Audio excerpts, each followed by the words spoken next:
نعرے دیگر نعرے سلوى اللهم صل على محمد وعلى محمد وعجل فرجهم. أعوذ بالله السميع العليم من الشيطان الرجيم. بسم الله الرحمن الرحيم. الحمد لله الذي هدانا لهذا وما كنا لنهتدي لولا أن هدانا الله لقد جاءت رسل ربنا بالحق. الصلاة والسلام على رسول المصطفى الأمجد المحمود الأحمد أبي القاسم محمد. اللهم صل على محمد وعلى محمد وعجل. الصلاة والسلام على أسد الله الغالب غالب على كل غالب علي بن أبي طالب. والصلاة والسلام على سيدة المعصومة المظلومة الطاهرة البتول بضعة الرسول فاطمة الزهراء سيدة نساء العالمين. والصلاة والسلام على الحسن المجتبى والحسين المظلوم وأهل بيته الطيبين الطاهرين المعصومين المظلومين المنتجبين المنتخبين لا سيما بقية الله في الأرضين روحي وأرواح العالمين لتراب مقدمه الفداء. ولعنة الله على أعدائهم أجمعين.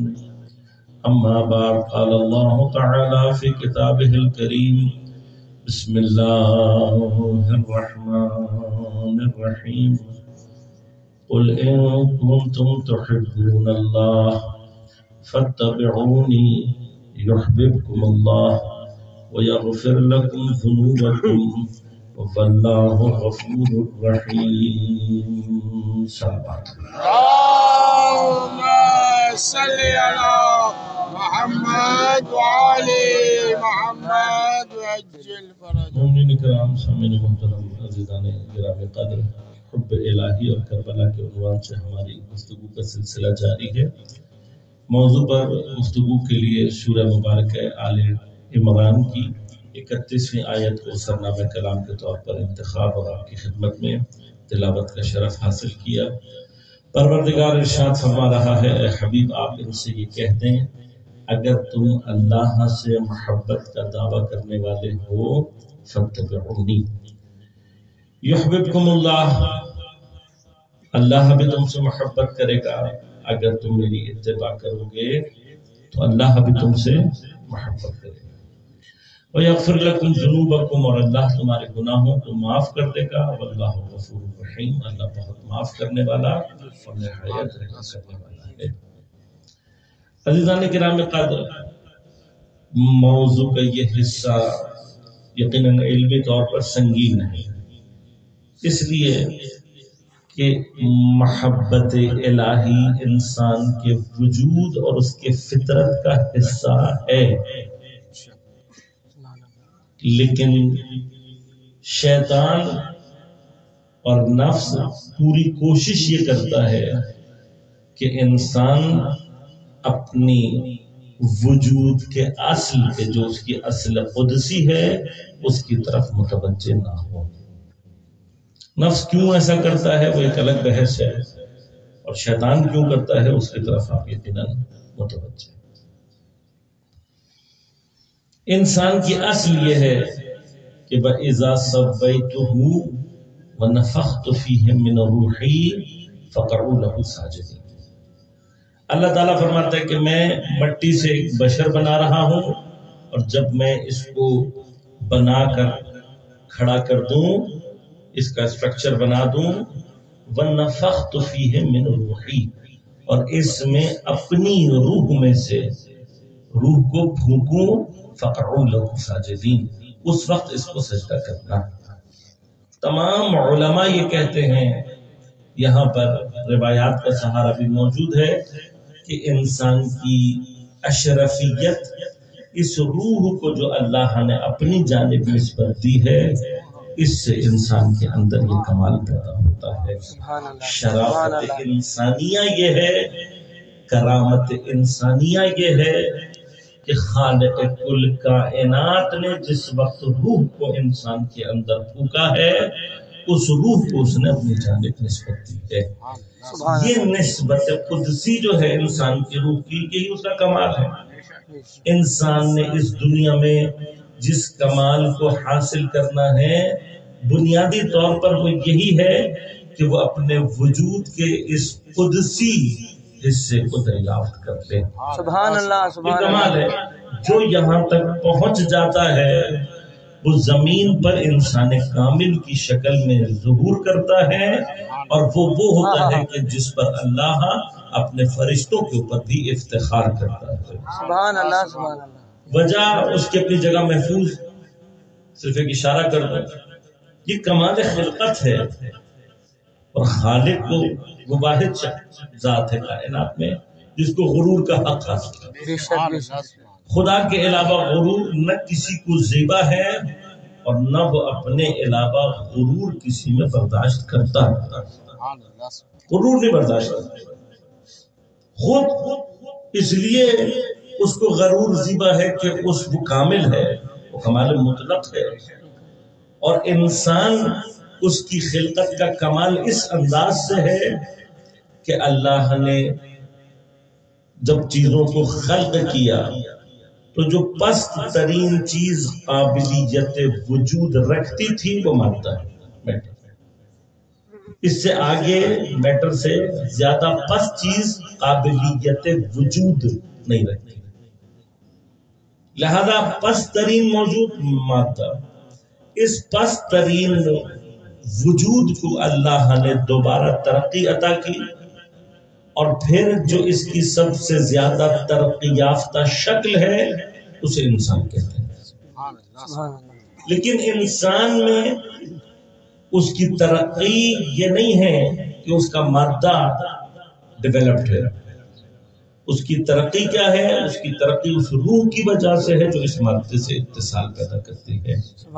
انسان نے کمال کیا کرنا ہے؟ کمال یہ کرنا ہے کہ جب روح اس مادی پنجرے کا قیدی بن جاتی ہے تو انسان کا کمال صرف یہ ہے کہ اس نے دوبارہ اس روح کو اس پنجرے سے آزادی دی. سبحان اللہ، سبحان اللہ. کمال انسان کا. اب آزادی دلوانے کا مطلب موت نہیں ہے،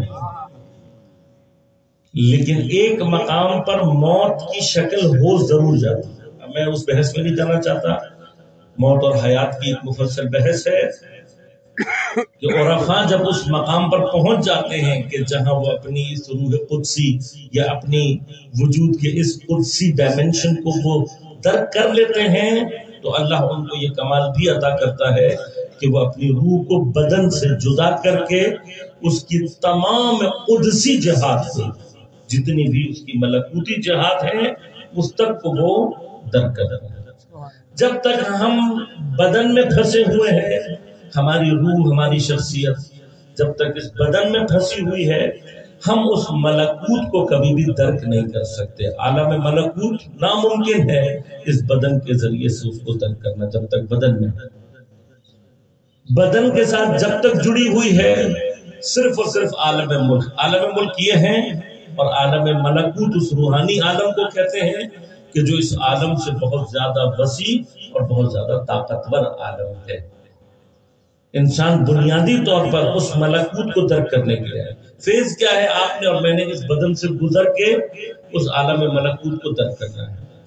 اب اللہ نے عرض کیا میں نے آپ کی خدمت میں، انسان کو خلق ہی ایسا کیا ہے، ڈیزائن ہی اللہ نے ایسا بنایا کہ اگر اس کی فطرت اور عقل سالم ہو تو یہ اپنے وجود میں خدا کی طرف حرکت کرنا چاہتا ہے، اور یہی اس کی حرکت جو ہے خدا کی طرف، یہ وہ چیز ہے کہ جو انسان کو اس کے کمال تک لے کر جاتا ہے۔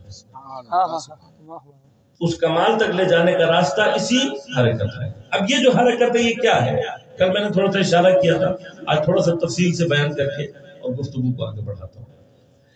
انسان کو اللہ نے خلق کیا، کمبینیشن کیا ہے انسان کا؟ ایک طرف انسان کے وجود میں جہل اور ضعف ہے یعنی نقص ہے، اور دوسری جانب اللہ نے انسان کو عقل عطا کی۔ عقل آٹومیٹک کام کرتی ہے، اگر سالم ہو تو عقل کو کسی تعلیم کی ضرورت نہیں۔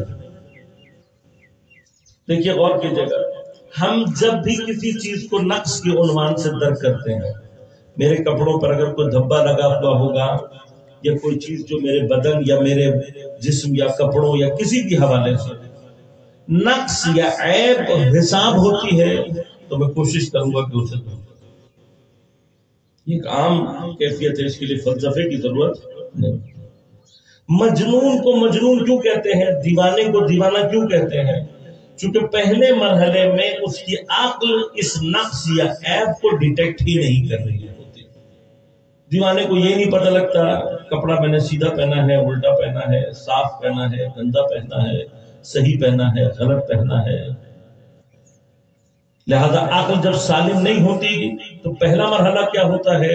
اس عیب کو، اس نقص کو ڈیٹیکٹ ہی نہیں کرتی۔ لیکن اگر اس قابل ہو کہ نقص کو ڈیٹیکٹ کرے تو فوراً دوسرا مرحلہ کیا ہوتا ہے؟ وہ اسے ریموو کرنا چاہتی ہے، اسے اپنے آپ سے جدا کرنا چاہتی ہے۔ اب اس کے لیے کوئی فلسفہ جاننے کی ضرورت نہیں۔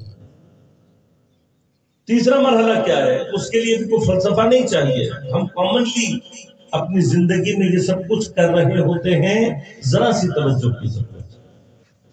تیسرا فیز کیا ہے؟ تیسرا فیز یہ ہے کہ جب میں اپنے نقص کو ہٹانا چاہتا ہوں، ریموو کرنا چاہتا ہوں، اگر میری طاقت میں ہوگا میں کروں گا، اور اگر میری طاقت اور قدرت میں نہیں ہوگا تو میں کس سے رجوع کروں گا؟ جس کے اندر اس نقص کو دور کرنے کی طاقت اور قدرت ہوگی۔ سبحان اللہ۔ اب میں ایسے کے پاس تو نہیں جاؤں گا کہ جو مجھ سے بھی زیادہ ضعیف ہو یا میرے جیسا ہی ضعیف ہو یا میرے جیسا جو اپنا نقص دور نہ کر سکے وہ میرا نقص دور کر سکتا ہے؟ نہیں کر سکتا۔ لہذا انسان، اب یہ ہم کامنلی اسی کرتے ہیں، کسی مشکل میں پھنس جائے خود حل کر سکتے ہیں، کریں گے، نہیں تو ایسے شخص کے پاس جاتے ہیں جس سے ہمیں امید ہوتی ہے کہ یہ میری مشکل کو حل کرے گا۔ لیکن اگر آپ کو 1% بھی یہ گمان ہو جائے کہ یہ تو میرے جیسا ہی ہے تو آپ اس کے بعد کبھی بھی رجوع نہیں کرتے۔ یہ فطرت انسانیہ ہے۔ اب مسئلہ کیا ہوتا ہے؟ نفس انسان کو کہاں پر دھوکہ دیتا ہے یا شیطان انسان کو کہاں پر دھوکہ دیتا ہے؟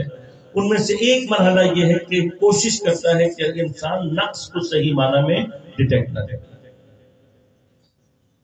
انسان کا اصل نقص کیا ہے؟ اس کا جہل۔ اور اگر انسان اپنے اس جہل کے علاوہ دوسرا نقص کیا ہے؟ ضعف، کمزوری۔ انسان، میں نے کل بتایا آپ کو، تمام حیوانات میں سب سے ضعیف اللہ نے انسان کو بنایا۔ اب اگر آپ اس کو چاہیں اور آپ کے اندر یہ شدت اختیار کر جائے کہ میرے اندر سے یہ سارے نقص ختم ہو جائیں، اور آپ کبھی تنہائی میں بیٹھ کر سوچیں کہ کون ہے جو میرے یہ سارے نقص دور کر سکتا ہے، اور عقل آپ کی صحیح معنی میں کام کر رہی ہو، تو نتیجہ صرف ایک یہ ہے کہ جو خود با کمال ہوگا وہ میرے تمام نقص کو دور کر سکتا ہے۔ جس کے اپنے اندر کمال نہیں ہوگا وہ نہیں کر سکتا، یہ تو ہمیں سمجھ میں آ گیا۔ اب کمال بھی کون سا کمال؟ جب انسان کمال کی تلاش میں جاتا ہے تو اپنے طور پر ایک ایسے کامل کو تلاش کرنا چاہتا ہے جس میں کوئی نقص نہ ہو. یہ خواہش کم از کم ضرور ہے. اب ایسی اینٹیٹی، ایسی ذات کے جس کے اندر کوئی عیب نہ ہو اسے کمال مطلق کہتے ہیں، اور کائنات میں کمال مطلق صرف اور صرف اللہ کی ذات ہے. لہذا انسان اگر صحیح معنی میں تفکر کرے تو فطرتاً اس کی عقل اس کو کہاں لے جانا چاہتی ہے؟ کمال مطلق یعنی اللہ کی ذات. یہ انسان کی فطرت میں ہے. اب مسئلہ کہاں سے شروع ہوتا ہے؟ مسئلہ یہاں سے شروع ہوتا ہے، آغاز جہاں سے ہم نے چیزوں کو حل کرنا، وہ یہ کہ آیا یہ جو کمال مطلق ہے میں کیا مستقیماً اس تک رسائی پیدا کر سکتا ہوں؟ کیا مستقیماً میں اللہ تبارک و تعالیٰ سے رابطہ پیدا کر کے اپنے نقص کو دور کر سکتا ہوں؟ یہ سوال. اس سوال کا جواب بہت آسان اس طریقے سے دوسری جانب سے آپ دیکھیں تو یہاں جواب اس کا یہ، کیا اس کمال مطلق نے مستقیماً مجھ سے رابطہ پیدا کیا ہے؟ اگر وہ مجھ سے مستقیماً رابطہ پیدا کرے تو اس کا معنی ہی یہ ہوگا کہ میں اس قابل ہوں کہ میں اس کمال مطلق سے مستقیماً رابطہ پیدا کروں. اگر اس نے مجھ سے رابطہ مستقیماً نہیں کیا تو اس کا معنی ہی یہ ہے کہ میں یہ قابلیت نہیں رکھتا کہ میں اس کمال مطلق سے مستقیماً رابطہ پیدا کر سکوں. یہ آسان سا جواب، آسان سا. میں ایک مثال دوں اور پھر بات کو آگے بڑھاؤں. دیکھیے جب پیغمبر اکرم صلی اللہ علیہ اللہم صلی علی محمد وعلی محمد ارشاد فرما رہے ہیں، قرآن کہہ رہے ہیں قل اے نبی کہہ دو ان سے، کیا کہہ دو؟ انا بشر مثلکم، میں تمہارے جیسا ہی ایک بشر ہوں. اگر آیت یہاں پر توقف کر جائے تو نبی ہمارے جیسا ہے، مسئلہ ختم ہو جائے. لیکن آیت یہاں توقف نہیں کرتی. آیت کیا کہتی ہے؟ انا بشر مثلکم، میں تمہارے جیسا ہوں، یوحا الیہ، لیکن میرے اوپر وحی کی جاتی ہے. اب یہ جو وحی کی جاتی ہے یہ ایک ڈفرنس ہے. نبی قرآن ہمیں چاہتا ہے کہ ہم اس کو سمجھیں. میرے اور آپ پر وحی نہیں آ سکتی. کیوں نہیں آ سکتی؟ اس لیے کہ میرے اور آپ کے اندر وحی کو حاصل اور ڈیٹیکٹ کرنے والا ڈیٹیکٹر موجود ہی نہیں. آپ دو موبائل اگر آج کے زمانے میں ہم مثال دیں، دو موبائل آپ تصور کر لیں، ایک موبائل کے اندر وائی فائی لگا ہوا ہو، ڈیٹیکٹر وائی فائی کا، دوسرے کے اندر وائی فائی کا ڈیٹیکٹر نہ ہو، وائی فائی کو جو چیز کنیکٹ کرتی ہے وہ نہ لگی ہوئی ہو، تو کیا آپ کی نظر میں یہ دونوں موبائل ایک جیسے ہیں؟ تو ہم جیسے ہوں تو شاید دھوکہ کھا جائے، لیکن نوجوان جیسے نہیں کھاتے. نوجوان نسل کو پتا ہے. اب غور کیجیے گا، یہیں پر ایک چیز ہے جو آپ تک پہنچانا چاہتا ہوں اسی مثال کے ذریعے سے. ٹیکنالوجیکل ڈیولپمنٹ کا کم از کم یہ فائدہ ہوتا ہے کہ بعض چیزیں مثالوں کے ذریعے سے سمجھانا آسان ہوتا ہے. اب یہ جو نوجوان ہے نا، یہ کبھی بھی وہ جو دوسرا موبائل ہے وہ جتنا پرانا ہو، جتنا تیز کام کرنے والا ہوشیار جس کو کہنے ہو، جتنا مہنگا ہو، آپ جو مرضی صفات اس کے اندر ڈالیں. بڑا پرانا ساتھی ہے، اس نے بڑا کام کیا ہمارے ساتھ، مثالیں دے کر بات کر سکتا ہوں، باقی تو آپ کی اپنی فہم کے اوپر. یہ جتنا مرضی آپ اس کے اندر یہ صفات تصور کر لیں، یہ کام نہیں کرے گا. نوجوان ہاتھ نہیں لگائے گا. اس کو کیوں ہاتھ نہیں لگاؤ گے؟ اس لیے کہ نوجوان کو پتا ہے کہ وائی فائی کی اہمیت کیا ہے. اسے پتا ہے کہ میں وائی فائی کے ذریعے سے، اگرچہ یہ موبائل زیادہ مہنگا نہیں ہے، نوجوان سا نظر آتا ہے، بوڑھا نہیں ہے، پرانا رفیق نہیں ہے، وغیرہ وغیرہ، اتنا مہنگا نہیں ہے یہ، لیکن اس کے اندر اگر وائی فائی کو ڈیٹیکٹ کرنے والی چیز موجود ہے تو یہ وائی فائی کے ذریعے سے وہ جو انٹرنیٹ کا ایک عالم ہے نا، ایک عالم ہے انٹرنیٹ تو خود بھی، وہ پورا جو عالم انٹرنیٹ ہے اس سے مجھے وصل کر دے گا. ایسے ہی ہے نا.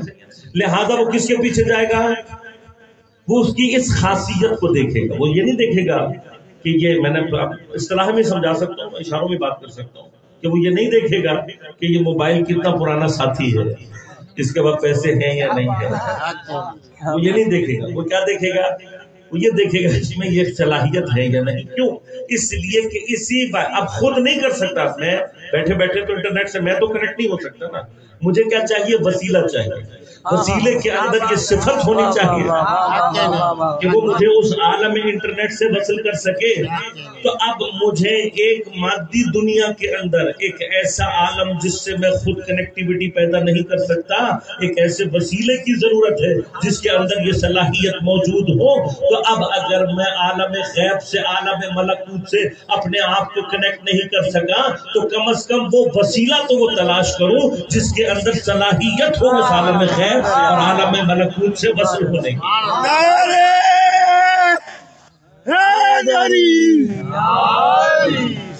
اور ہم جو پیغمبر کے بعد جنگ ہے ہماری تو اسی بات پر ہم کہتے ہیں بھائی پیغمبر کے بعد جس کو تلاش کرنا ہے وہ تلاش کرو جو پیغمبر کی طرح تمہیں عالم ملکوت سے وصل کر سکے، عالم غیب سے تمہیں وصل کر سکے، جس کے اوپر وحی آتی ہو. اب ہم جب وحی کہتے ہیں تو فوراً گھبرا جاتے ہیں، کہتے ہیں بھائی تم نے تو خاتم النبیین کے ختم مرسلین ہونے کا انکار کر دیا. ہم نے کچھ ایسا نہیں کیا. ختم المرسلین کا معنی یہ ہے کہ وحی رسالی جس نے آئین کی صورت میں، شریعت کی صورت میں، کتاب کی صورت میں، اللہ کے کلام کی صورت میں ہم تک آنا ہے وہ منقطع ہو گئی. اور پیغمبر کے بعد آپ یہ سلسلہ کاملاً وحی رسالی کا منقطع ہوا ہے. آپ قرآن اگر پڑھیں تو وہی تو وہ بھی ہے جو کہ شہد کی مکھی پر وَأَوْحَىٰ رَبُّكَ إِلَى النَّحْلِ، اللہ تعالیٰ شہد کی مکھی پر بھی وحی کر رہا ہے. تو وحی کے معنی کو غلط استعمال نہ کرو. قرآن نے تو شیطانوں کو ایک دوسرے کے لیے کہا یوحون بعضهم إِلَىٰ بعض، یہ ایک دوسرے کو وحی کرتے ہیں. تو وحی کے غلط معنی نہ لو. یہ دیکھو کہ کون سی وحی کے ختم ہونے کو ختم رسالت کہتے ہیں. وہ وحی رسالی ہے، ختم ہو گئی، ہمارا ایمان ہے. لیکن اب میں نے تو نہیں کہا نا، جو قرآن کہہ رہا ہے، قرآن کہہ رہا ہے تنزل الملائکۃ والروح فیہا باذن ربہم من کل امر. ہر سال شب قدر میں کم از کم یہ تو ایمان ہے نا مسلمان کا، باقی پہ ہو یا نہ ہو. شب قدر پر تو ایمان ہے نا. پوری رات پڑھ کے ساری رات کھڑے ہو کے نمازیں پڑھتے ہو کس لیے کہ شب قدر درک ہو جائے. شب قدر کیا ہے؟ میں نہیں کہہ رہا، قرآن کہہ رہا ہے کہ شب قدر جب بھی زمین پر واقع ہوگی کیا ہوگا اس شب میں؟ تمام کے تمام ملائکہ کل امر اللہ کے اذن سے لے کر نازل ہوں گے. اگر تمام ملائکہ نازل ہو رہے ہوں اور زمین پر کوئی ایسا نہ ہو، زمین پر کوئی ایسا موجود ہی نہ ہو کہ جو ان ملائکہ سے وصل ہو سکے، جو ان ملائکہ کو دیکھ سکے، جو ان ملائکہ سے امر کو وصول کر سکے، تو ملائکہ کا نزول فضول ہو جائے گا. اللہ فضول کام کرتا نہیں ہے. بس ماننا پڑے گا کہ کوئی ایسا زمین پر موجود ہے آج تک کہ جس وہ جو اس سارے امر کو، اس ملائکہ کو، اب یہی جو ان سے لیتا ہے وہ وہی ہے جو عالم غیب سے متصل ہو سکتا ہے. اب مسئلہ یہ کہ میں اور آپ نہیں ہو سکتے تو اس کا مطلب یہ نہیں ہے کہ ہم اپنے گھر جا کر سو جائیں. اگر نہیں ہو سکتے تو وسیلہ تلاش کرو. اسی لیے جو اللہ تعالیٰ فرماتے ہیں وَابْتَغُوا إِلَيْهِ الْوَسِيلَةَ، اللہ کی طرف وسیلہ تلاش کرو. تو اللہ تعالیٰ سمجھانا یہ چاہتا ہے کہ میں تم سے مستقیماً رابطے میں اسی لیے نہیں آیا، تم مجھ سے مستقیماً رابطے میں آنے کی حیثیت نہیں ہے تمہاری حیثیت نہیں ہے، تمہاری حیثیت نہیں ہے. دیکھیں یہ ہمارے ہاں بعض اوقات بعض نوجوانوں کے ذہنوں میں اس طرح کے سوال ہے، کیا اللہ تعالیٰ ہم سے رابطہ نہیں کر سکتا؟ کیا اللہ یہ نہیں کر سکتا؟ اس طرح کی بہت ساری چیزیں. ایک پیراڈاکس معمہ جس کو کہتے ہیں ہمارے ہاں اردو میں، اس طرح کے سوال اکثر نوجوانوں سے پوچھ کر ان کو کنفیوز کیا جاتا ہے. مثلا کیا اللہ ایسا پتھر بنا سکتا ہے جسے وہ خود نہ اٹھا سکے؟ اب یہ پیراڈاکس ہے. اگر بنا سکتا ہے تو اٹھا نہیں سکتا، اور اگر نہیں بنا سکتا تو پھر نہیں بنا سکتا. وہاں پر بھی قدرت کا مسئلہ، یہاں پر بھی قدرت کا مسئلہ. پیراڈاکس ہے. جواب کیا ہے اس کا؟ جواب یہ ہے کہ ایسا پتھر وجود میں آ ہی نہیں سکتا. سبحان اللہ سبحان اللہ. ایسے پتھر کے اندر قابلیت نہیں ہے کہ وہ وجود میں آ سکے جسے اللہ نہ اٹھا سکے. سبحان اللہ. آ ہی نہیں سکتا، عقلاً محال ہے، پاسبل ہی نہیں ہے. اب مثال لیجیے گا، ہم سورج کو سورج اور زمین کو زمین رہتے ہوئے یہ چاہیں کہ سورج تھوڑی سی دیر کے لیے زمین پر آ جائے کیا ہوگا؟ ابھی سورج نے زمین کی طرف حرکت کا آغاز کیا ہوگا، زمین پر سب کچھ ختم ہو جائے گا، نابود ہو جائے گا. آپ جانتے ہیں ذرا سا فاصلہ یہ خراب ہو جائے پورا زمین کا سسٹم تباہ برباد ہو جائے گا. اب قصور سورج کا ہے، مسئلہ سورج میں ہے، سورج میں مسئلہ زمین کے اندر قابلیت نہیں ہے کہ وہ سورج کو تحمل کرے. لہذا جس سوال کا جواب یہ کہ جو آپ نے یہاں پر پتھر ذکر کیا ہے اس کے اندر قابلیت وجود نہیں ہے، وہ قابل نہیں ہے اس کے وجود میں آ سکے. اللہ کا مسئلہ نہیں ہے بنا سکنے کا. لہذا یہی مسئلہ ہمارے اور اللہ کے درمیان رابطے کا ہے. اللہ کا مسئلہ نہیں ہے کہ وہ ہم سے رابطہ نہیں کر سکتا، یہ ہمارا مسئلہ ہے کہ ہم اللہ سے رابطے کو تحمل نہیں کر سکتے. اب دیکھیے بہت سارے، اب میں مثال دیتا ہوں ایک اور دنیاوی مثال سے بات کر کے چیزوں کو آگے بڑھو. کامن مثال ہمارے اور آپ کے، اور یہ عقل انسانی ہے، عقل انسانی ہے جو انہی تمام چیزوں کو فالو کرتی ہے. مثلا ہم نے یہ جتنا الیکٹریکل اپلائنسز ہمارے ہاں جتنی بھی الیکٹریکل گڈز ہیں یہ سب کس سے چلتی ہیں؟ بجلی سے. اگر ہم کچھ دیر کے لیے ان بجلی، یہ جو لفظ ہے مطلب جو چیز ہے بجلی، اس کو ہم تھوڑی دیر کے لیے وہی کمال تصور کر لیں کہ جس کو ہم ابھی انسان کے لیے بحث کریں. فرض کریں کہ یہ بے منزلہ ہے کمال، اور انسانوں کا وجود اسی طرح سے ناقص ہے جس طرح سے بغیر بجلی کے ان تمام اپلائنسز کا وجود ہیں. یہ بنے ہوئے ہیں. کمال ان میں کب پیدا ہوتا ہے؟ جب یہ بجلی سے اتصال ہوتا ہے. بجلی نہ ہو تو جتنا مرضی باکمال ہو بیکار ہے. اب غور کیجیے گا، اب خود انسانی عقل ہے نا، جہاں پر اگر بجلی کو آپ نے کمال تصور کیا تو اس بجلی کا کمال مطلق کہاں ہوگا؟ ایبسلیوٹلی کہاں پر پائی جائے گی؟ جہاں سے اوریجنیٹ ہو رہی ہے. اوریجنیٹ کہاں سے ہو رہی ہے؟ پاور ہاؤس ہے. یہ جو پاور ہاؤس ہے اس میں اگر آپ چلے جائیں تو آپ کو پتہ لگے گا کہ ہزاروں میگا وولٹ اور واٹ کا کرنٹ وہاں سے پیدا ہوتا ہے. اب میں اپنا ایک 20 واٹ کا بلب یہاں سے اٹھاؤں لے کر اور پاور اسٹیشن پہنچ جاؤں اور جا کے کہوں کہ قبلہ یہ ذرا لگا کر اس کو جلا دیں، کیا ہوگا؟ ابھی بیچارہ لگا ہی رہا ہوگا کہ بلب منفجر ہو جائے گا، پھٹ جائے گا. قصور کی جب میں پلٹ کر کہوں کہ کیسا بیکار پاور اسٹیشن ہے.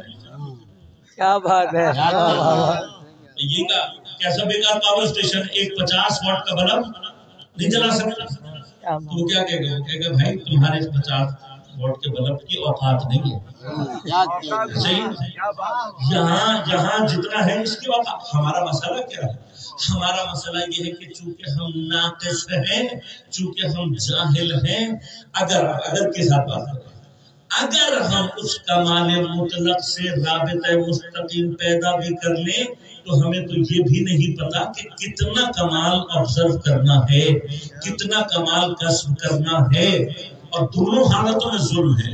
اگر اپنی حیثیت سے زیادہ کر لیا تو خود بھی تباہ ہو جائے، اور اگر اپنی حیثیت سے کم کیا تب بھی گناہ، تب بھی ظلم ہے. لہذا چونکہ ہم اپنی حیثیت کو جانتے ہی نہیں، وہاں پر کمال کی کیفیت کو جانتے ہی نہیں، تو نتیجہ کیا ہوگا؟ ہمارا ساتھ وہی ہوگا جو بلب کا وہاں پر حال ہوا. ہمارے اندر صلاحیت. اب دیکھیے عقل انسانی نے کیا کہا؟ اس نے کہا بھائی ان سب کی صلاحیت نہیں ہے کہ یہ ڈائریکٹ وہاں سے جا کر وصل کیے جائیں. تو اب انسان نے کیا کیا؟ انسان نے کہا کہ یہ جو ایبسلیوٹ پاور ہے اس کے اور ان ناقص اپلائنسز کے درمیان میں ایک واسطے کی چیز ایجاد کرو جس کو ٹرانسفارمر کہا گیا. اب ٹرانسفارمر کا کام کیا ہے؟ ہزاروں وولٹ اور ہزاروں واٹ کا بلب جو کرنٹ ہے اس کو لیتا ہے.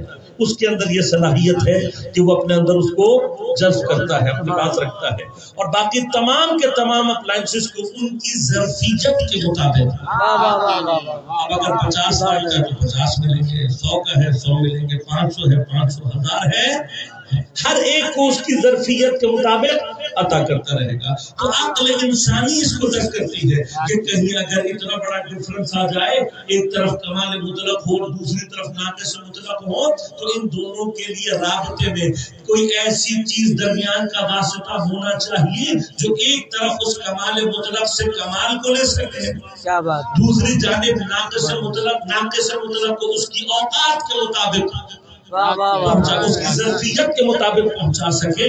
تو اس واسطے کو جب ہم نے یہاں پر دیکھا اس کو کہا ٹرانسفارمر، لیکن جب یہی خدا اور مخلوق کے درمیان میں واسطہ بنتا ہے تو زمین پر معصوم کی صورت میں ظاہر ہوتا ہے. سبحان اللہ سبحان اللہ.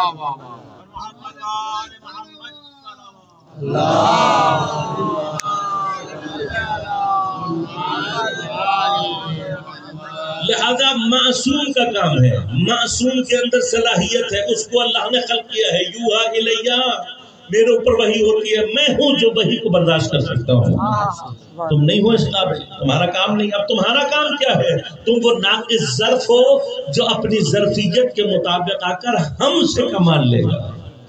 لہذا عقلی طور پر غور کیجیے گا، اس حب الہی کی جو ہمارے اندر فطرتاً توحید پرستی موجود ہے، اس توحید پرستی کا کمال اس وقت تک حاصل نہیں ہوگا جب تک ہم اپنے نقص کو صحیح معنی میں دریافت نہ کر لیں، خدا کے کمال کو صحیح معنی میں دریافت نہ کر لیں، اور اس کے درمیان کے واسطے کو دریافت نہ کر لیں.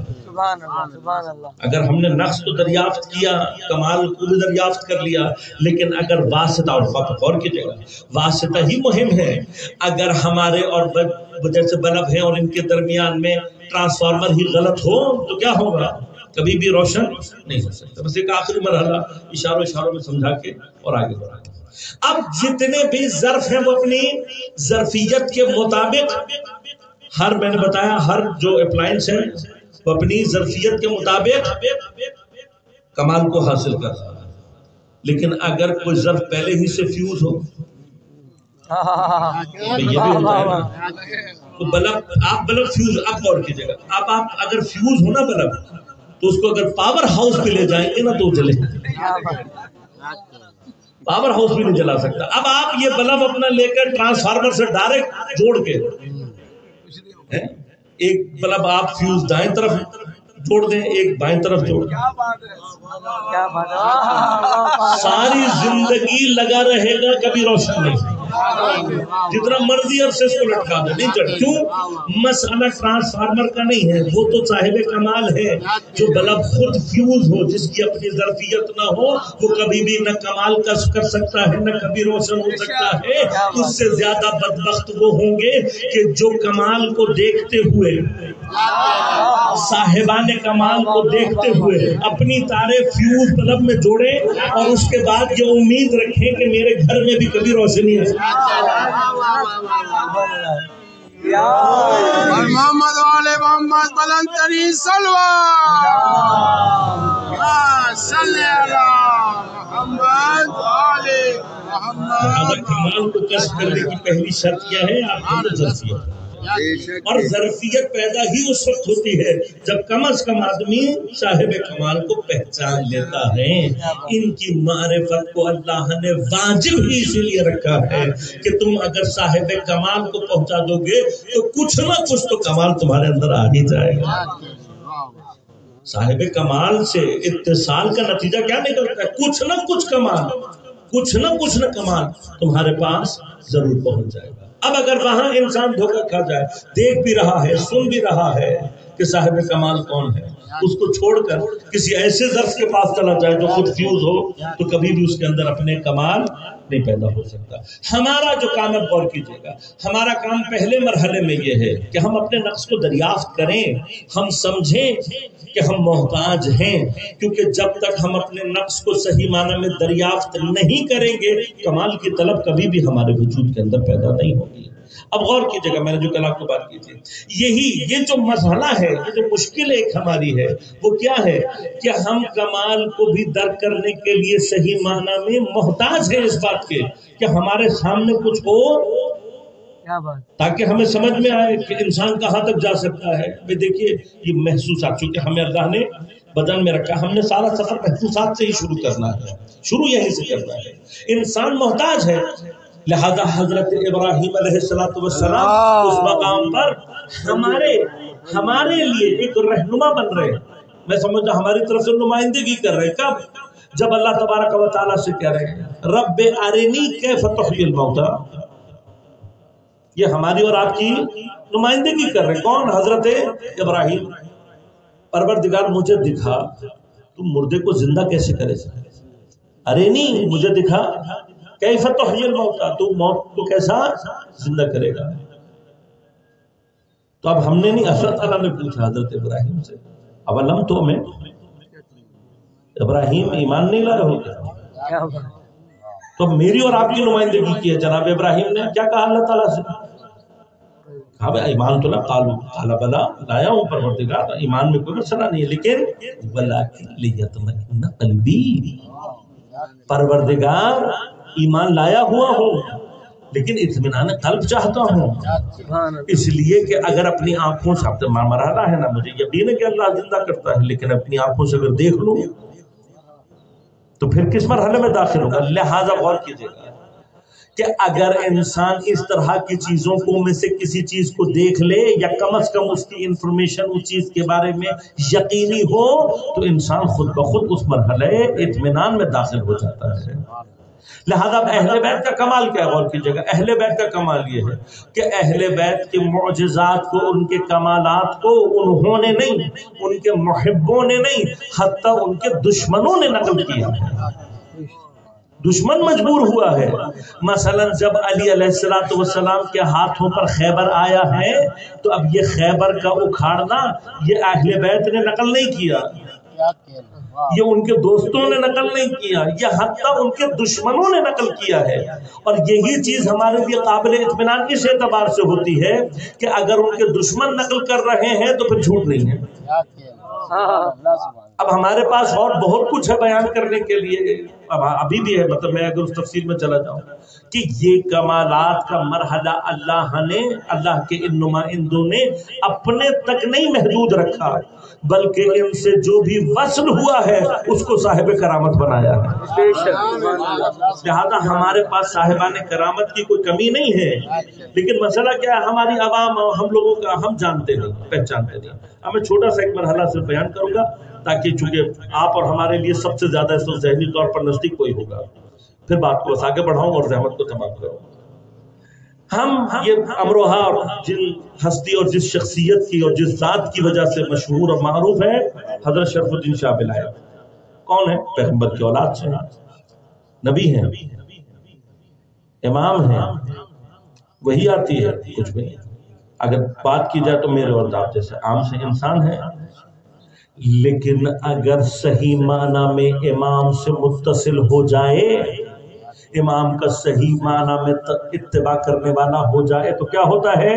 صاحب کمال ہو جاتا ہے، صاحب کرامت ہو جاتا ہے۔ اب یہ ہم اس کو اس لیے مثال کے طور پر دیتے ہیں تاکہ میرے اور آپ کے لیے کو رہے۔ حضرت کی سید شرف الدین شاہ ولایت تقوی دادا شاہ ولایت کی جو سب سے بڑی خاصیت ہے، میں سمجھتا ہوں میرے اور آپ کے اوپر احسان، اس وقت دنیا میں تمام لوگوں کے اوپر احسان، وہ کیا ہے؟ اکثر اولیاء کی کرامت ان کے زندگی میں ہے، ان کے ساتھ ہے جب تک وہ زندہ ہے۔ جب ولی اور صاحب کرامت فوت ہو گیا تو اسی کرامت بھی ختم ہو گئی۔ بہت کم اولیاء، میں اور نہیں جانتا نام زیادہ، ان میں سے ایک نام جو ہے وہ دادا شاہ ولایت کا ہے کہ یہ ایک ایسا ولی الہی ہے کہ جو دنیا کے سے جانے کے باوجود بھی اپنی کرامت کو ظاہر کر رہا ہے۔ اور آپ کی کرامت یہی ہے کہ آپ کے مرنے کے بعد، یعنی بظاہر دنیا سے پردہ کرنے کے بعد، دنیا سے جانے کے باوجود بھی آپ کی ولایت کے احترام میں سانپ اور بچھو جن کی فطرت میں انسان کو ڈسنا ہے، وہ آپ کی قبر کے احاطے میں سانپ اور بچھو انسان کو نہیں ڈستا۔ اب یہ کیا مقام ہے؟ اس ولی کی زیارت اگر ہمیں نصیب ہو اور ہم آ کر دیکھیں ولیکن لیطمئن قلبی والا جو مرحلہ ہے وہ کیا ہے؟ یہی ہے۔ اسی لیے جو بزرگان کی ائمہ کی زیارات کو کہا گیا ہے، یہ جو اتنے معجزے ائمہ اہل بیت کی اس میں ہوتے ہیں، اب میرے اور آپ کے سامنے ہو تو ایمان میں اضافہ ہوگا یا نہیں ہوگا؟ آپ اور میں اپنی آنکھوں سے کوئی معجزہ ہوتے ہوئے اگر میرے ساتھ نہ بھی ہو، میں اور آپ اپنی آنکھوں سے ہوتا ہوا دیکھ لیں تو یہ باعث اطمینان ایمان ہے یا نہیں ہے؟ باعث اطمینان قلب ہے یا نہیں ہے؟ تو ہمارے اور آپ کے اوپر ایک نعمت ہے یہ ذات کہ جس کے ذریعے سے اللہ تبارک و تعالیٰ نے اس سلسلے کو جاری کیا ہوا ہے۔ اب میں اور آپ زحمت کر کے فرض کریں وہاں جائیں، زیارت کریں اور اپنی آنکھوں سے یہ کیفیت ہوتی بھی دیکھیں کہ وہ بچھو جو باہر ڈنک مار رہا ہے قبر کے احاطے میں آنے کے بعد ڈنگ نہیں مارتا تو مجھے اور آپ کی عادت کہے گی تو کچھ نہ کچھ کہ بھائی وجہ کیا ہے؟ یہی بچھو جو باہر تھوڑی دیر فاصلے پر جا کر ڈنگ مار رہا ہے، اس کے قبر کے احاطے میں آنے کے بعد اگر ڈنگ نہیں مار رہا تو وہ کون سی قوت ہے جو اس کے اندر تصرف کر رہی ہے؟ اب جب میں یہ کمال دیکھتا ہوں، اب یہ کمال ہے نا، تو پھر میرے قلب میں وہ خواہش پیدا ہوتی ہے کہ پروردگار اگر تیرا یہ بندہ اتنا با کمال ہے تو میں بھی ہو سکتا ہوں۔ یہی خواہش، یہی وہ چیز ہے جو انسان کو لے کر چلتے۔ بس ایک آخری جملہ کہوں اور بات کو تمام کروں۔ ایک عالم نے یہ بات پڑھی تھی، اس لیے ذہن میں رہ گئی۔ لاہور میں ایک دفعہ دادا شاہ ولایت کی برسی کے حوالے سے وہاں کے لوگوں نے پروگرام کیا تھا، انہوں نے بہت اچھا نقطہ دیا تھا، وہ بس آپ کے ساتھ شیئر کروں، گفتگو کو تمام کروں۔ کہ حضرت دادا شرف الدین شاہ ولایت نقوی، ان کی یہ کرامت دنیا سے جانے کے بعد، اچھا ان کو اگر نبی سے مقایسہ کریں تو اصلا کوئی مقایسہ نہیں ہے۔ کہاں نبی، ٹھیک ہے ولی ہے، احترام ہے اپنی جگہ پر، لیکن نبی اور ائمہ سے، معصومین سے کوئی مقابلہ نہیں ہے۔ ساری کرامت ان کی اتباع ہے، ان کے امتی ہونے سے ہے، ان سے جو شجرے کی ایک وصل ہونے کی کیفیت ہے، ان کی اولاد ہونا، یہ شرافتیں ہیں، اور باقی ان کا ایمان ہے، باقی ان کی وہ ریاضتیں اور وہ عبادتیں ہیں جس نے اس مقام تک پہنچایا۔ تو کوئی نسبت نہیں ہے، کوئی مقایسہ، کوئی کمپیریزن نہیں کیا جا سکتا۔ وہ عرش ہے، یہ فرش ہے، کوئی مقایسہ نہیں۔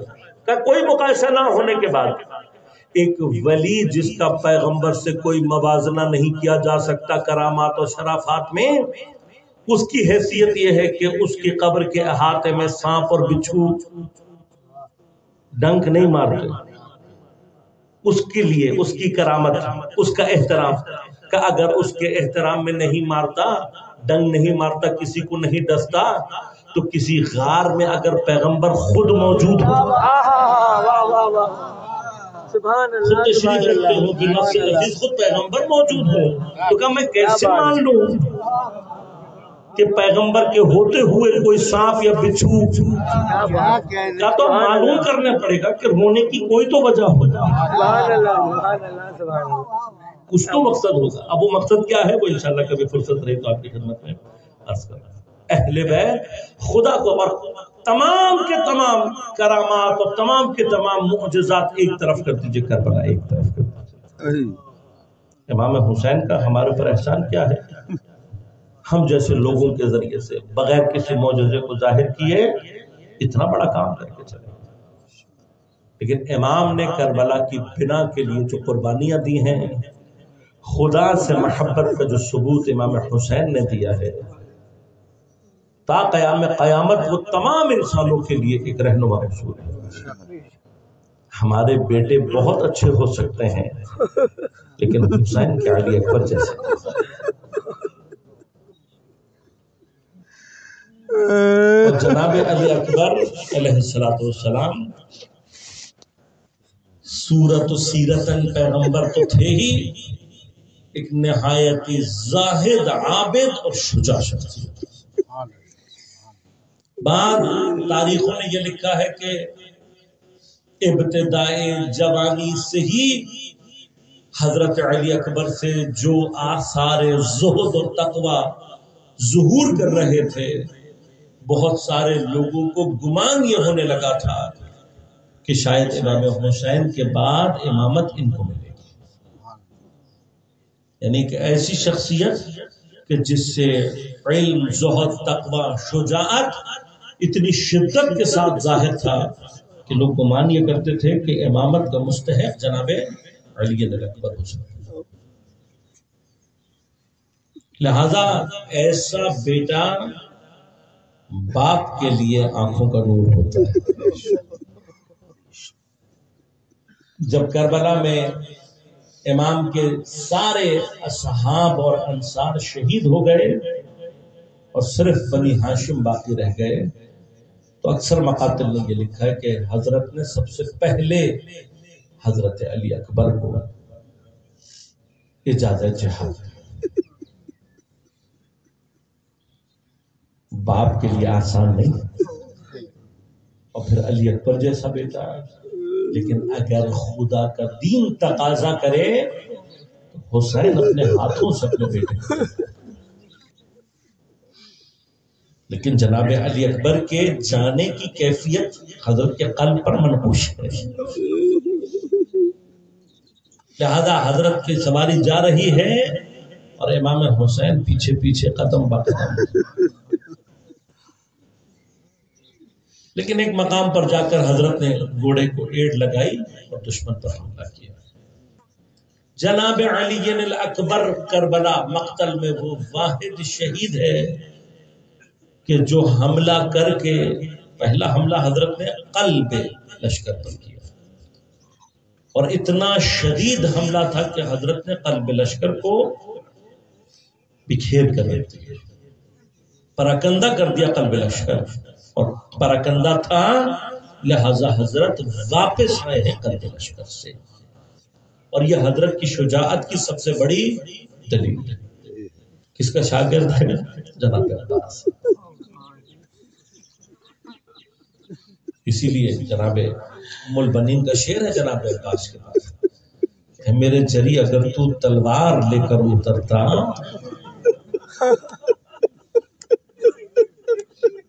تو کوئی اپنی جان تجھ سے بچانا۔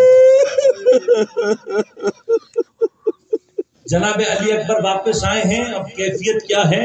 3 دن کی بھوک اور پیاس اپنی جگہ پر ہے، عاشور کے دن کی لاشوں کو اٹھا کر لانے اور عاشور کے دن کی کیفیت کا اثر اپنی جگہ ہے۔ اب جو یہ حملہ کر کے واپس آئے ہیں تو واپس آ کے کیا کہا ہے؟ بابا پیاس سے میرا جگر کٹ رہا ہے، بابا یہ پیاس مجھے قتل کرنے والی ہے۔ پھر ایک عجیب جملہ، بابا یہ جو لوہا، یہ جو زرا، یہ جو خود پہنی ہوئی ہے، اس نے میری مشکل کو اور سنگین کر دیا۔ بابا اگر 2 گھونٹ پانی مل جائے تو علی اکبر ان کو بتا دے گا کہ علی اکبر کسی یہ حضرت کی کیفیت ہے۔ میرا مولا کربلا میں خدا جانے کیا رقم کر کے چلا گیا، اتنا پیاسا حسین کا بیٹا ہے۔ اب حسین کیا جواب دیتا ہے؟ بیٹا تم جانتے ہو پانی نہیں ہے، لیکن بیٹا ہے حسین۔ میرے لال ایسا کرو کہ اپنی زبان کو میرے دہن میں رکھو، ہو سکتا ہے اس طریق میں محسوس ہو جائے۔ حضرت نے جب زبان رکھی ایک مرتبہ تڑپ کر پیچھے ہٹے، بابا آپ کا حق تو میرے حق سے زیادہ خوش ہے۔ شاید خدا چاہتا تھا کہ کربلا میں حسین کی پیاس کے اندازے کو تاریخ نہیں رہا کہ میرا مولا کتنا پیاسا تھا۔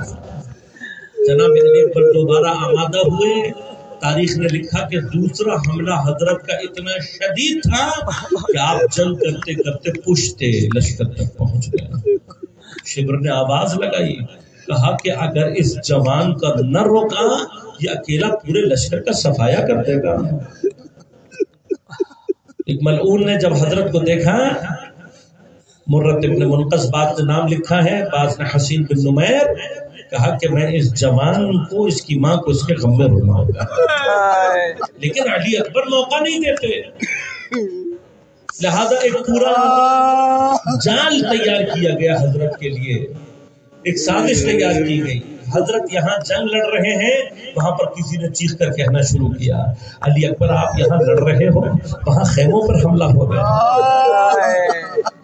حسین کا غیور بیٹا ہے، بس خیموں کا نام سننے کے بعد ایک مرتبہ دیکھنا چاہتے تھے کہ خبر صحیح ہے یا نہیں۔ بس جہاں درمیان میں موقع میسر آیا، اپنی رکابوں پر وزن ڈال کر میرا مولا کھڑا ہوا ہے تاکہ ایک نگاہ دیکھ سکے۔ یہ ملعون اسی مرحلے کے لیے آمادہ تھا، اتنی شدت سے جگر کے مقام پر نیزہ مارا کہ یہ نیزہ جگر کے مقام پر لگا اور اس کی انین جگر کے اندر ٹوٹ گئی۔ مقاتل لکھتے ہیں بس یہ نیزہ لگنا تھا، حضرت کے بدن سے خون ابل ابل کر نکلا۔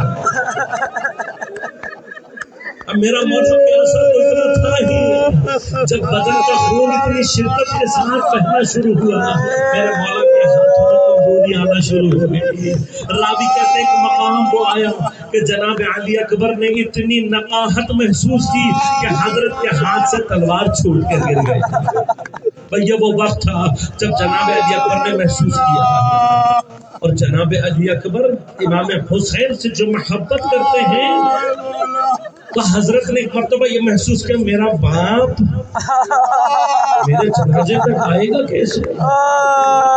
لہذا راوی کہتے ہیں گھوڑے کی گردن میں اپنے آپ کو ڈالا اور گھوڑے کو اشارہ کر کے کہا کہ مجھے خیمہ گاہ تک لے چلے. راوی کہتے ہیں آپ جو پوچھتے خیمہ سے یہ گھوڑا چلا ہے تو جہاں جہاں سے گزر رہا تھا ملعون اپنی تلواریں لے کر پوچھتے علی اکبر پر تلواریں مار رہے. شیخ مفید نے ارشاد میں لکھا فقطعوہ بسیوفہم اربا اربا. انہوں نے اپنی تلواروں سے حضرت کے بدن کے ٹکڑے ٹکڑے کر دیے. بس دارو وہ مقام جسے مقام علی اکبر کہتے ہیں یہ وہ جگہ ہے کہ جہاں پر پہنچ کر میرا شہزادہ سنبھل نہ پایا. بس یہ جگہ تھی جہاں علی اکبر گرے. گرتے ہوئے مرتبہ آواز دیا علیک من السلام یا ابا عبداللہ. ارے ہر مقتل نے لکھا کہ جس وقت علی اکبر علیہ السلام نے گر کر آواز دی حسین کی کیفیت عجیب ہو گئی. رن میں جا رہے ہیں ٹھوکریں کھاتے ہوئے ساتھ ساتھ کہہ رہے الگ دنیا بعدک العفا علی اکبر. اے علی اکبر تیرے بعد حسین کی دنیا اندھیر ہو گئی. مجھے نہیں معلوم میرے مولا نے اپنے آپ کو علی اکبر تک کیسے پہنچایا. راوی کہتے ہیں درد کی شدت سے علی اکبر ایڑیاں رگڑ رہے تھے. میرے مولا نے مولا کے رخسار پر رخسار کو رکھا. علی اکبر نے جب باپ کی خوشبو کو محسوس کیا بس ایک جملہ ہے جو میرا مولا آخر میں کہہ کر گیا. کہا بابا بابا میں رسول اللہ کو دیکھ رہا ہوں. یہ میرے نانا رسول موجود ہیں یہ میرے دادا علی موجود ہیں. ارے بابا یہ میرے لیے کوثر کا جام لے کر آئے ہیں یہ مجھے کوثر سے سیراب کر رہے. میں کہوں گا یا جناب علی اکبر اس مرحلے میں اس جملے کا مقصد کیا ہے تو شاید پلٹ کر جواب یہ آئے گا ارے میں نے کچھ دیر پہلے اپنے بابا سے پانی طلب کیا تھا. ارے اگر اب چپ چاپ چلا جاؤں گا شاید میرے بابا کے دل میں میرے پیاس سے شہید ہوگا.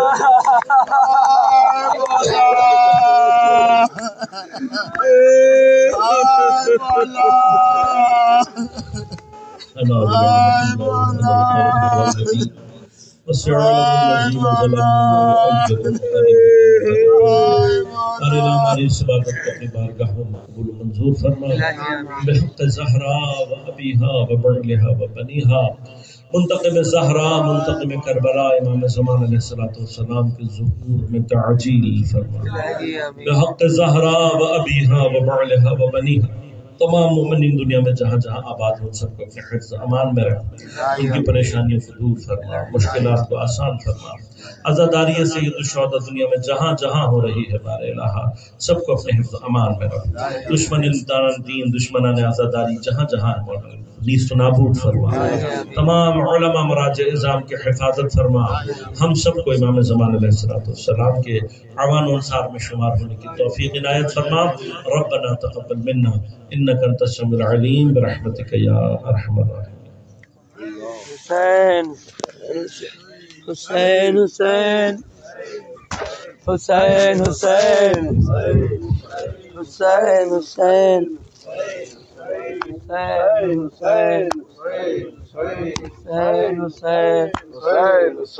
حسین چلا خیمے سے مگر رسول جیسا پسر تو پیچھ یہ گہرے ہوئے چلے سرور مڑ مڑ کے مجھے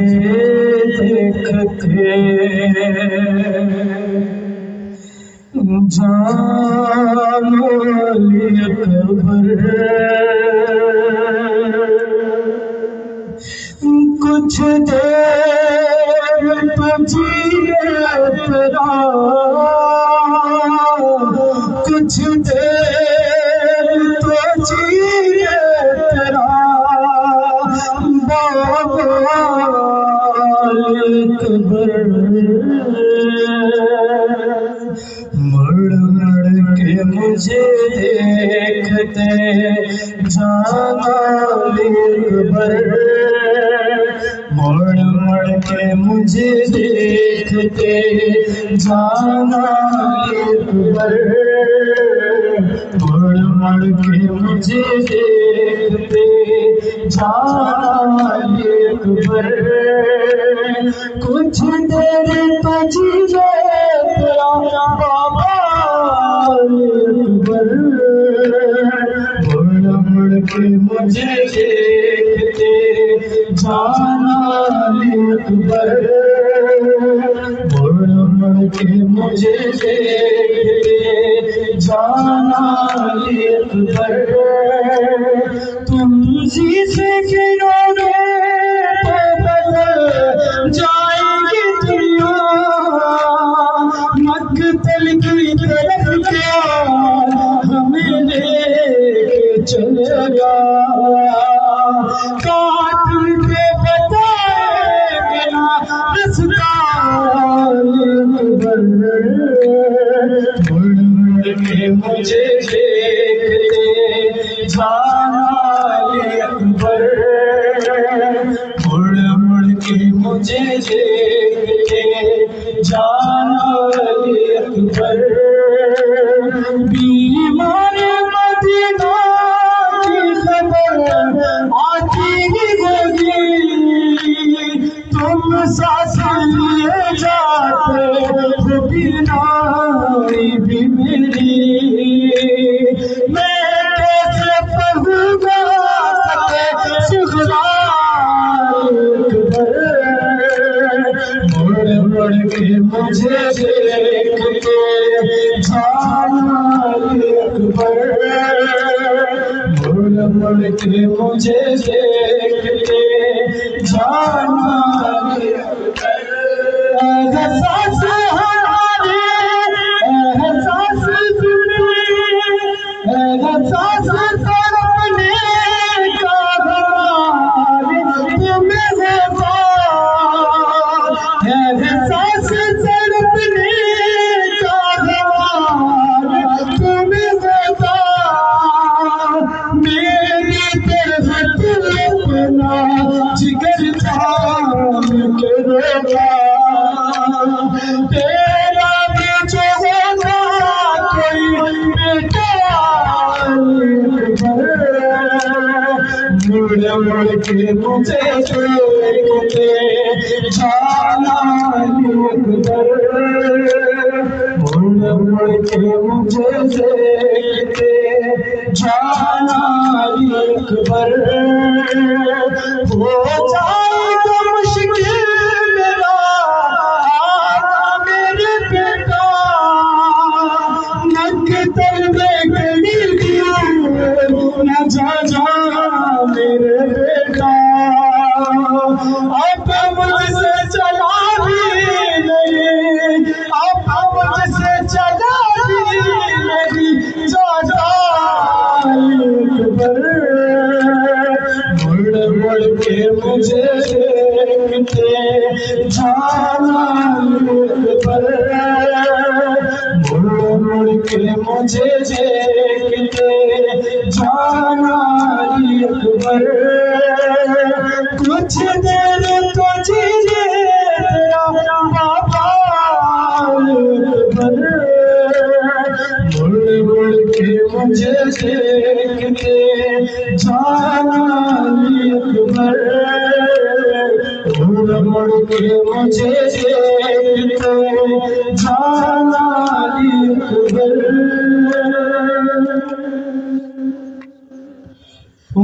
لیلا سنبھال زینب کو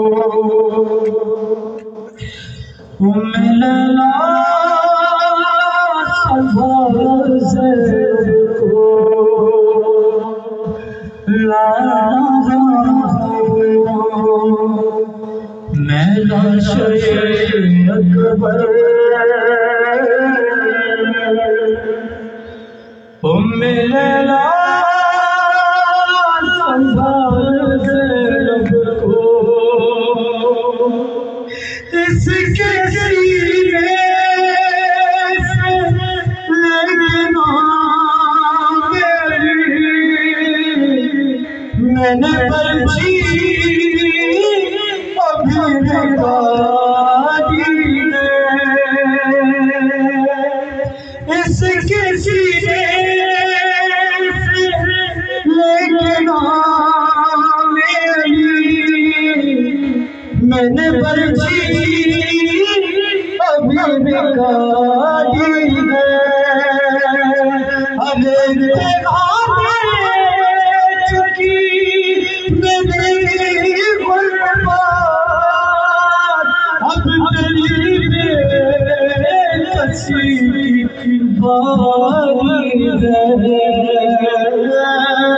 تو بھی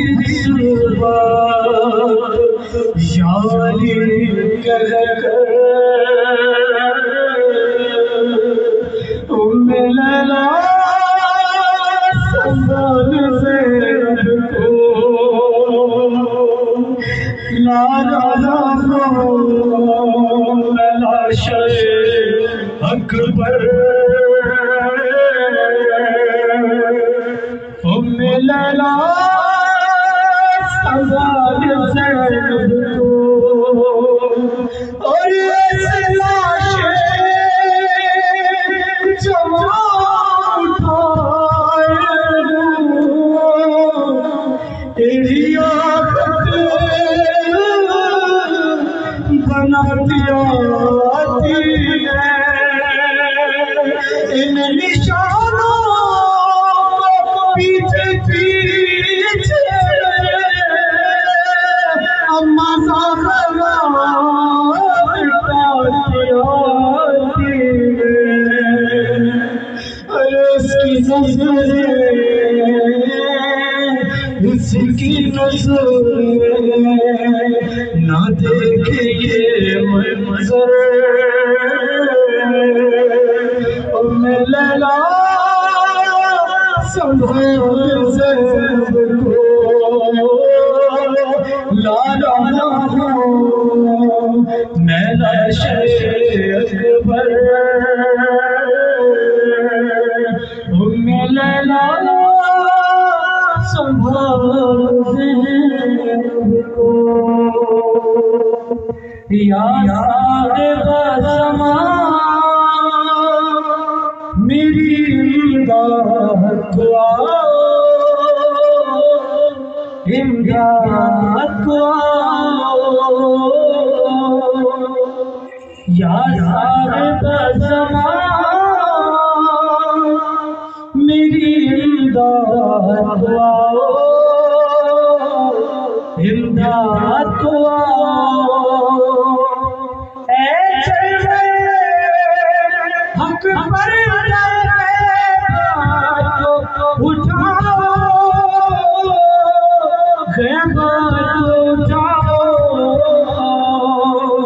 یا صاحب زمان میری امداد کو آؤ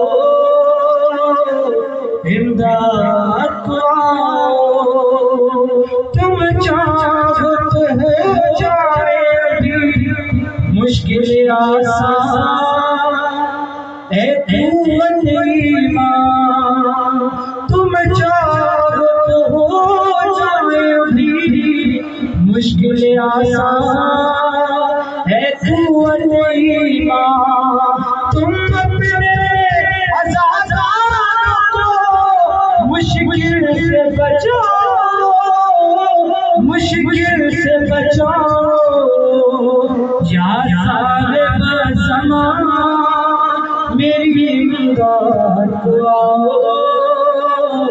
امداد کو آؤ روزہ نماز بھی روزاداری کے ہمراہ مولا ہمارے چھوٹے سلام کیا کہ جو اس نماز کو ایک معمولی سی شے سمجھے گا اس کو روزے بشر ہماری شفاعت نصیب نہ ہوگی۔ یہ جو عزادار نماز کو چھوڑ کر عزا کا فرش بچاتے ہیں ان کی یہ بات قبول نہیں، وہ فرض ہے، وہ واجب، یہ بھی فرض ہے، لیکن پہلے وہ ہے، اول وقت اس کا حساب ہوتا ہے۔ روزہ نماز بھی عزاداری کے ہمراہ مولا کہنا، کیا مقصد حسین کا دنیا کو بتاؤ، دنیا کو بتاؤ یا صاحب زمان میری امداد کو آؤ، امداد کو آؤ۔ آپ شیر تمام عزادار کے ہاتھ دھیان کے حضور پیش کر رہا ہوں کہ صحرا کی لہد پر میں پیالو جلاؤں، جب آپ کو پاؤں الہی صحرا کی لہد پر میں پیالو جلاؤں، جب آپ کو پاؤں یہ دل مجھے دیری نہ لگاؤ، دیری نہ لگاؤ یا صاحب زمان میری امداد کو آؤ، امداد کو آؤ۔ تاجی رسول اللہ صلی اللہ علیہ وسلم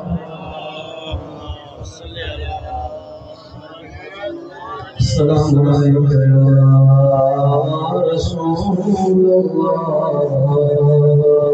السلام علیکم یا